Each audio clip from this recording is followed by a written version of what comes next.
परवाच मी मंदिरात गेले होते बेंगलोरमध्ये.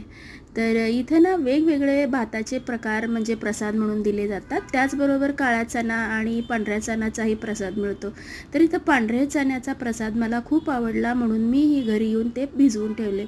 भिजवून ठेवून एकदा उघडून घेतले आणि जिरे, मोहरी आणि थोडासा कढीपत्ता आणि वाळल्या मिरच्या इथे टाकलेल्या आहेत. हिरव्या मिरच्याही टाकू शकता. थोडीशी हळद आणि उकडलेले जे पांढरे चणे होते ते तेलात छान असे परतून घेतले.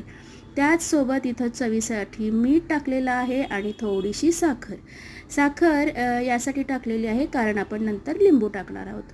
ओलं खोबरं मी खोवून घेतलं होतं, नाहीतरी मिक्सरमध्ये सुद्धा तुम्ही काढून घेऊ शकता. थोडंसं लिंबू आणि साखरेचा मस्त स्वाद येतो याला. आणि हा मला प्रसाद बेंगलोरमध्ये जेव्हा मिळाला तेव्हा मला खूप आवडला. तुम्ही जरूर करून बघा, खूप टेस्टी आणि संध्याकाळी खायला तर छानच.